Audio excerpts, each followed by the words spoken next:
How are you? Andrew, how's it going, man? It's been all of what, so a couple of weeks since we last chatted? Yeah, we've been sort of planning this for a little while. And well, first of all, I'm Adam Bonney. I'm one of the founders of Jar Kombucha. And Andrew Mills, one of the founders of Nunc. Actually, I just had a thought. Is there something to do with 4 letters being the name of a boot brewery? It's easier to remember, I think Jar was always a brand that was focused on minimalism and simplicity, and kombucha as a drink is so simple that, in our opinion, the name should reflect that simplicity, that minimal aspect. Fixate, 4 letters. Momo, 4 letters. Yeah, exactly. That's very true. I never thought about that. GTs, 3 letters. We'll have to spend an episode looking into that. Yeah. I think, it's a reflection of the simplicity of the product itself, which I think is really nice and something I'd like to talk more about. Yeah, absolutely. So, do you want to tell people what we're doing? Yeah, so this was originally Andrew's idea, and it was brilliant because I think that we're on both on different stages of our journey. So we've been brewing now for 5 years, since 2015. Andrew's been brewing I'm not sure how long you've been brewing, but I know Nunc has been around for 12 months or so. Yeah. Yeah, and both of us have always, since we met, Andrew reached out to me, a year ago. I'm not quite sure when it was, but we were talking about fermentation, home brewing, filtration, all types of different things with regards to commercial kombucha fermentation and how to scale up. And we've always been really motivated by transparency in the industry. And we've talked a lot about craft beer brewing and, the coffee industry, and where a lot of people are doing the same thing, but they're doing it differently. And kombucha has notoriously, if you're in the kombucha world, you might know this, been closed off, secretive about methodologies, brewing, techniques. And we certainly found that in the early days of Jar, when we were trying to get feedback on some of our brews, some of the issues we were facing, we couldn't get any real advice from people. So this is sort of a way for us to open up, give back, share our story, talk about our journeys, and sort of troubleshoot, talk about all the different issues we face, the equipment that we use, how we went from this idea to an actual brand and commercial product. So, and then we'll follow up at the end with a Q&A where people can ask loads of questions, and we're going to have a couple guests who are going to share their stories, and they're on different stages as well. So it's interesting to check in at different stages of the business sort of process, growing a business, starting a fermentation business, and scaling up. So yeah, that's sort of the idea. I think it's also important to mention that as part of the transparency, we don't for a second think that the market's too crowded with kombucha brewers. It's just more of a case of awareness. And we're hoping that by being transparent and open about the whole, kombucha as a whole, and our love for fermentation, then we would, that would hopefully encourage a few more people to get into it. And at the same time, we're increasing awareness of the product itself, which would be great. There's no shortage of craft brewers around, and they're always opening up. So I don't think for a second we're in a crowded market. Just we need more awareness, which actually leads on to the name of the show. Oh, yes, of course. For the Love of Fermentation is the name of the show, because obviously we're both massive fans of fermentation, particularly in our case, Jun Kombucha for Andrew, and just standard tea-based kombucha for, Jun is tea-based kombucha as well. I'd love to talk a bit more about Jun, and that's sort of a new concept and not something that's been fully explored, but both very similar. Yeah. It's Nunc crossed with Jar, Jar crossed with Nunc presents For the Love of Fermentation. Yeah. Have some sort of theme song played just then. Right, well, let's kick things off. Adam, do you want to tell us about yourself, a bit about yourself, how you came to discover kombucha, and then go into your decision, to start a commercial, to go commercial for the business. And then I'll do the same, and then we'll probably, at that point, we're probably ready for episode 2. Yeah. Sure. So I'm from California originally, which is sort of where modern kombucha, commercial kombucha as we know it, began through GT Dave in the late 90s. And so I've been exposed to kombucha for a very long time, over a decade. And I was first introduced to it in 2008 by a friend who is very much into health and wellness. And it was right around the time I discovered meditation and yoga and was exploring these kind of concepts in health and wellness. And this friend of mine handed me a bottle of kombucha after class and after a yoga class, and it was a Mystic Mango by GT's. And I didn't really like it initially. It didn't make sense. My brain was confused. I've always been a vinegar fan. I like tart flavors. I love sour sweets. But this was strange because it was a drink. It was like, I was like, is this a soft drink? She's like, yeah, sort of. But I couldn't make sense of it. And that was because my palate had been conditioned to really only enjoy overly saturated sweet things. And I hadn't really noticed the subtleties that you can find in drinks like kombucha. That wasn't well defined in my experience of flavor at that point. So I kept at it, even though I didn't really like it. And I noticed that it made me feel good. I started drinking it in place of soft drinks. I was a big Coca-Cola fan at the time. I found that it was really nice in place of alcohol if I didn't feel like drinking. And it coincided with my sort of health or wellness journey, and has always sort of been with me throughout the years. But it wasn't until 2015 that the idea for Jar even came to be. And so the story goes, I was living in Los Angeles, and I'd come back from a year of backpacking, and I was broke. I had no money. I was living with my parents, and my sister lived in San Francisco, and I lived in Los Angeles.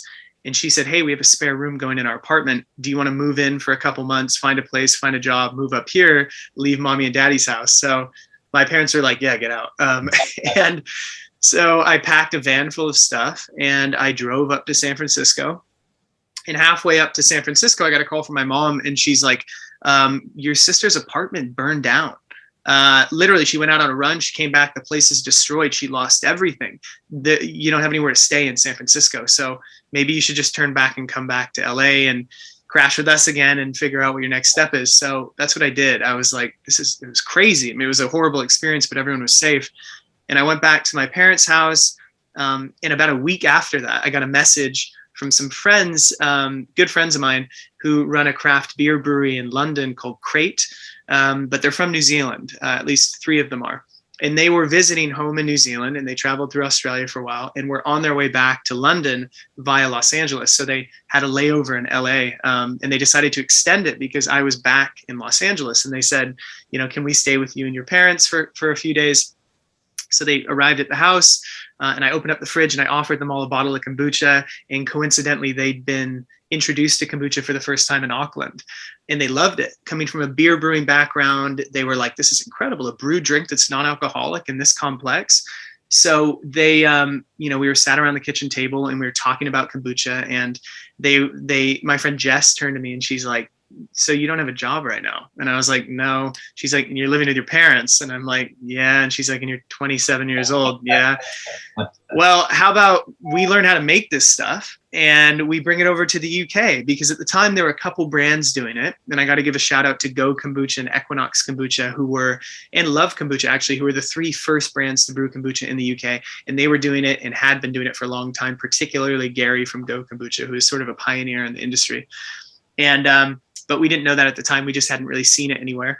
And so I decided, screw it. Let's do it. Even though we had no idea how to make it. I loved kombucha, but I didn't actually know how it was made. They didn't know how it was made. So they left. 2 weeks later, I booked tickets to London. 2 months later, I was in London. We were experimenting on our first batches. And the way that I first learned how to brew was I searched on Google how to make kombucha, watched the very few number of YouTube videos that were out there at the time. And then I found one person teaching kombucha workshops in Los Angeles, and it was Hannah Crum. Hannah Crum wrote the Big Book of Kombucha. And she's also, what's that? Is it Bucha Mama? Yeah, the Kombucha Mama is what she calls herself. And she is the head of KBI, Kombucha Brewers International, which is the global trade organization for kombucha around the world. And she's one of the leading experts and champions of kombucha. And at the time, kombucha was still relatively small. She was teaching workshops out of her house in Venice Beach. in Los Angeles. So I signed up. I went to her house, and there were 4 or 5 other people, and she gave us our first scobies, our first tea, a jar, taught us how to make kombucha. And that was my first foray into making it. And then I brewed batches at my parents' house before moving eventually to London in, I think it was end of May of 2015. And we started experimenting on our first batches of kombucha in small jars, starting with like 4-liter jars, moving to 8-liter jars, and then eventually scaling up to 2,000-liter tanks. So wow. That's sort of how we started. But we always wanted to start a commercial brewery, which is a good thing and a bad thing, and we can go into that later. But we sped the process up more than we should have at the time.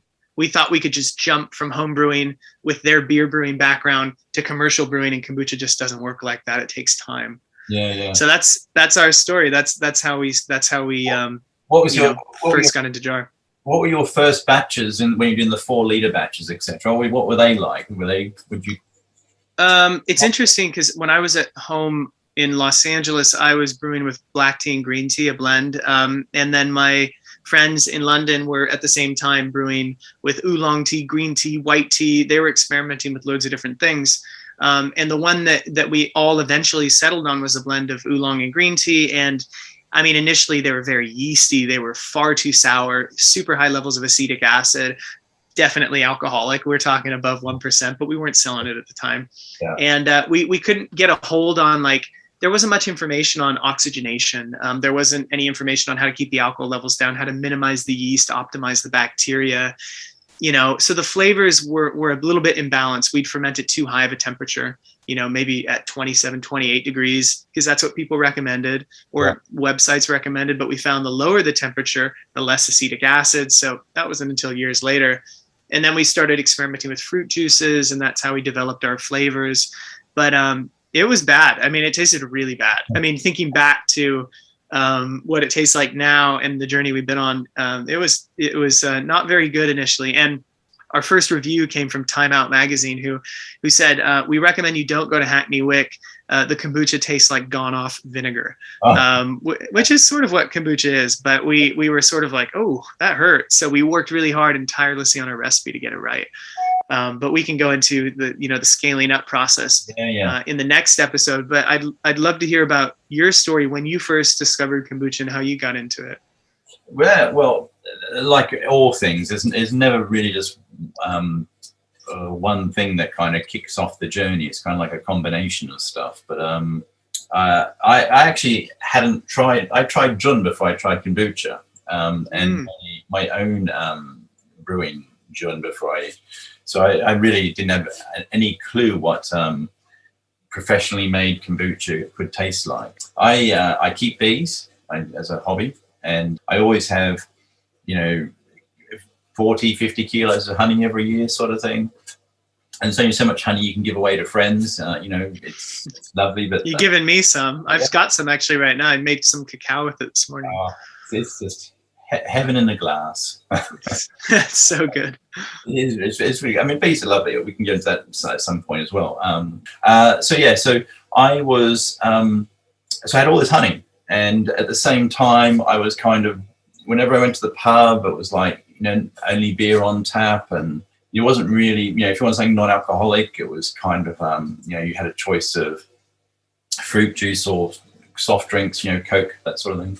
And I was, from a health perspective, I wanted to be healthier. I wanted to, so all these sort of things were coming together, and I started looking for something to do with my honey. And I thought, well, honey is really good for you, so there must be some sort of drink I can make that can, be really good for you as well, and use my honey, my leftover honey. And I tried mead.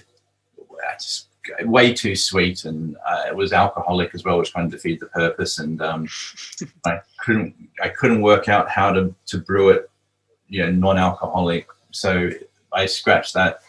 I read about somebody who was making honey champagne, well, not champagne obviously, but honey sparkling. Decided that was again, just it was sweet. I'd order some of these drinks to try them, sort of thing, as well as trying myself, and it was just too sweet again. I don't like sweetness. You know, I'm not a chocolate fan, etc. I like things probably more balanced, slightly sour, perhaps. And then I was reading on Google about an Indian website that was in English about this drink called Jun.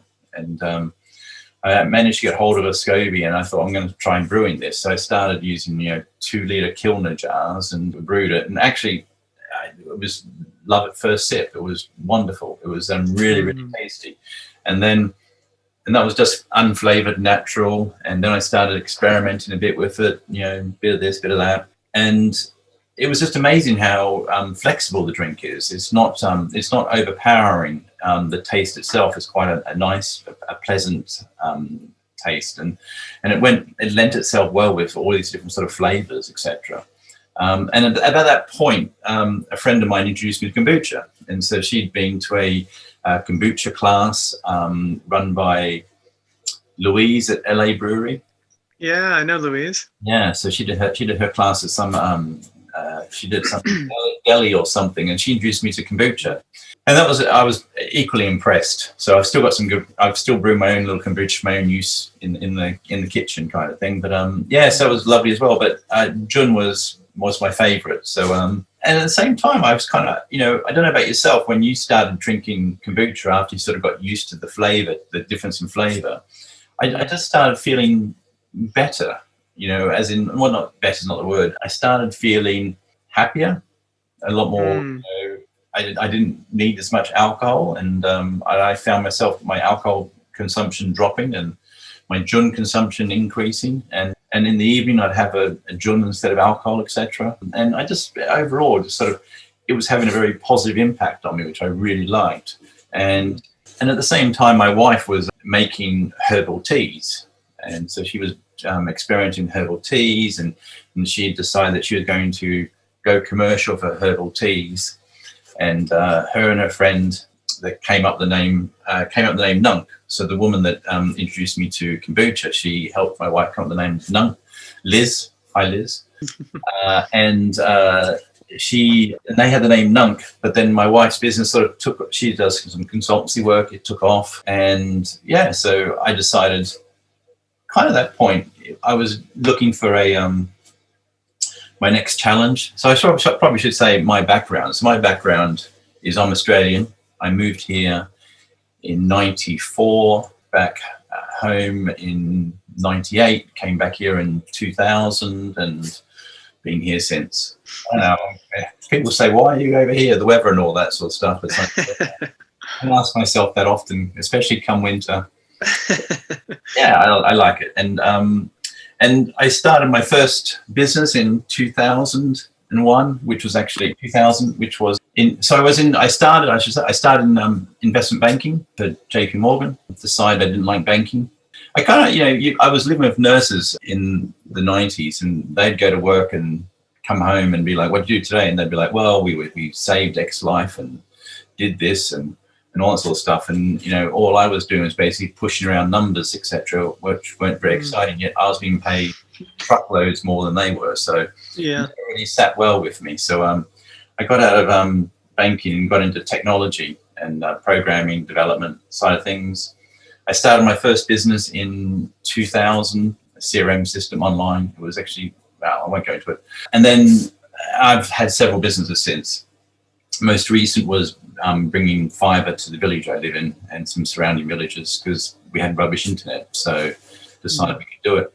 You get to a certain point where it's like you just want to do something that's actually a bit more positive. I can have more of a positive impact. It's not just about the money. And so I was kind of looking for, I was enjoying my Jun. My friends were enjoying my Jun. I was sharing it with them. I was still brewing in my little 2-liter jars, though I had expanded to 8-liter jars. Yeah, and then I was kind of trying to work out what to do next. I think once you've been working for yourself for a while, it's very hard to go back to working for somebody else. Yeah. So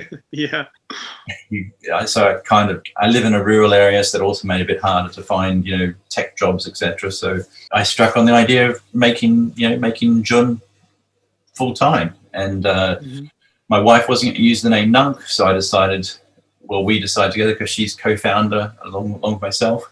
We decided we'd call Jun Nunc, which is Latin for now.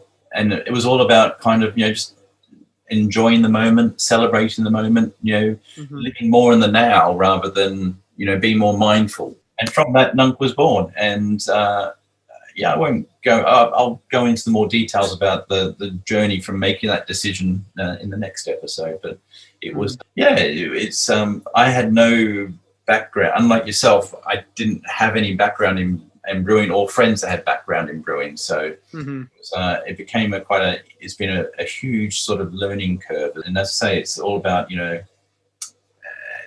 bringing some goodness into the world. Yeah, it's. I mean, I hadn't heard the whole story. I knew sort of your experience in tech and stuff like that. And what I find, actually, speaking to loads of kombucha brewers like around the world, I've been so fortunate to meet people from basically every continent on Earth apart from Antarctica.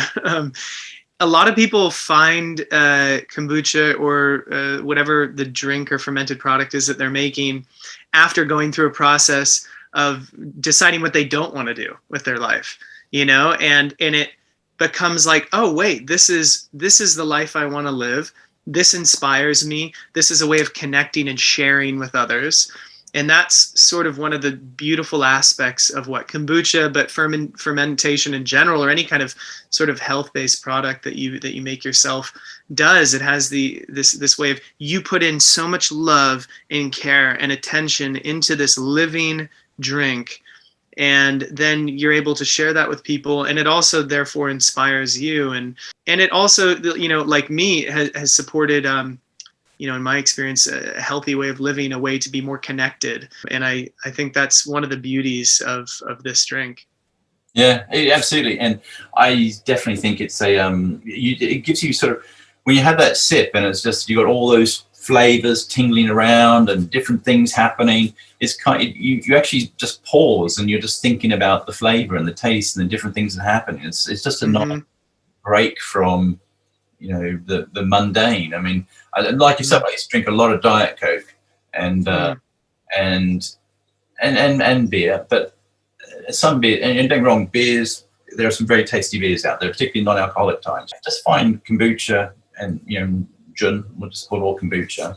I just find it such a complex drink compared to what's out there. And, adults can really, if adults are looking for a soft drink, I just really recommend kombucha, because it's not boring, and not all, but most cases it's all natural. It's there's nothing bad in it. It's great, and I just think it's such a drink to just relax and enjoy a moment. And actually, this is a good question to ask yourself: is, do you find kombucha relaxing or energizing, or both, or how would you describe it? It depends on the type of kombucha that I'm drinking, but I would say that jar is very much a high energy drink, even though the caffeine content, which we just had tested, is very, very low. I mean, we're talking 7 milligrams per liter. So per bottle, 240 mils is what we sell in. There's almost no caffeine, but something about the high level of acidity in our kombucha, particularly the acetic and the gluconic acid, gives me a pep. It gives me that, like that sort of fire in my belly. And I have it, my kombucha, my time of day that I really enjoy it is after lunch. I don't drink it most of the time with my lunch. I actually have it as my treat at the end of my lunch. So I'll have lunch, maybe have some water with my lunch, and then I'll have a kombucha, and that's sort of my kickstart into the rest of the afternoon. Everyone has their moment. What is your moment for kombucha? I guess after dinner. Yeah, I like to have one of our hops monsters. I have that after dinner. So I cook dinner in the house. My wife says she can cook, but chooses not to. I'm not going to go there. She'll watch this and I'll get in trouble. So after cooking dinner and having dinner with the family, so sit down and I have a Jun. Then it's just I find it relaxing, but then hops is relaxing, so I'm having hops. It is, but I find I like much like yourself, around early afternoon, a nice ginger drink or something goes down really well, and just sort of gives you a big boost to keep on going. Yeah, I think kombucha is good any time of day. Sometimes it's like a replacement for a cup of coffee, that sort of thing.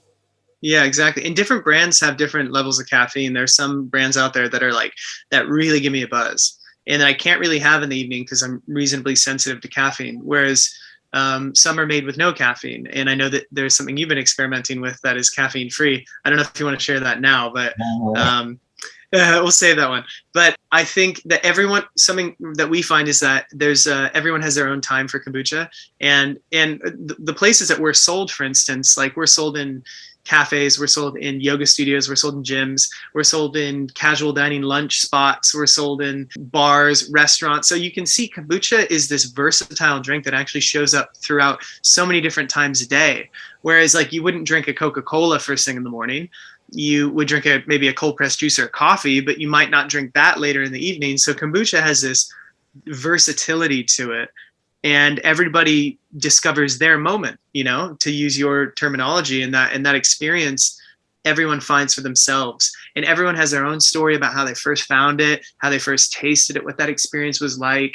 It's like, someone talking about their first kiss. The first time I tried kombucha, I hated it, or I loved it, or, I was with this person, it was in this moment. It's such a beautiful thing that people remember it, Yeah, no. I mean, I was at an art exhibition just gone, giving out samples, that sort of stuff, and in London, and there was a few people that came up to me, would go, and you say, what's that? And you say, oh, it's kombucha, and they would say, or you say Jun kombucha, and they'd be like, no, I've had that before, I don't like it, and walk away. It's free, but they're like, no, I don't like it. Walk away. And that's the other thing, kombucha. There's so many different styles of kombucha out there. Some are sweeter, some more sour, and just having one that you don't like, and also different flavors. I mean, we produce 4 flavors at the moment, and some people like one of the flavors, not the other flavors, which is fine. That's all what it's all about. It's about trying to discover the flavor you like, but at the same time, it's the same with brands. You may not like that particular brand, but don't discount all kombucha because of one brand. So yeah, exactly.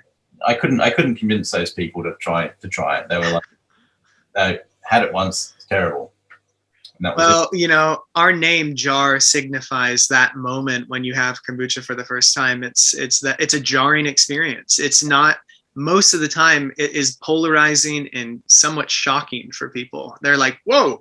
And it either shocks you out of, the story we tell is that it shakes you out of your preconceived notions of what a soft drink or a drink in general can be. You have that aha, that light bulb moment. Wow, I did not know that those flavors could coexist in a liquid form, and it's like, wow, like it's just fireworks go off in your brain. And there's a shift that takes place, which is the shift in our J and in our branding. And that's sort of reflective of the first time that we all tried kombucha. And I must say that our kombucha in particular is polarizing. It's not something that everyone immediately loves, because we never chose to create something that everyone immediately loves. We wanted to challenge people. Yeah. And that's the beauty of kombucha, is that it is challenging, but if you stick with it, you'll find that it really gives you so many different benefits, as it has, dramatically affected our lives in a really positive way. I mean, the whole reason we met is through kombucha. The reason you started your business is because you were inspired by it. The reason I started mine was because I was inspired by it. And it creates this energy this just really beautiful thing, I think, in people that choose to dedicate their lives to making it. And there's a really beautiful community that surrounds kombucha, and I think I'm very honored, and I'm sure you are as well, to be a part of it. Absolutely, and I don't think people realize. I mean, much like craft brewing, craft brewers, you often see collaborations and them helping out and being transparent. I think this is what really key word for us in this whole series is transparency and being open. What's on our jar is in the what's on the bottle or can is what's in the drink. There's no chemicals, etc. And that's the great thing about kombucha and Jun and so forth, is that it is actually an all natural drink. It's great. Yeah. But the simplicity of nature is reflected in kombucha. But you do have this, with kombucha, there's definitely, when you first sort of get into it, which we can get into more detail, but when you get into it, there was so little information about doing it commercially. And there are obviously, there are people out there that want to make money out of it, sort of thing, because less people know, the more they can make. Actually, when you reach out to kombucha brewers, etc., they're very inviting, very warm, and more than willing to help, and also very, very supportive. It's great to see, and we are going to be introducing a couple of those people in a couple episodes time, I think. Yeah. That.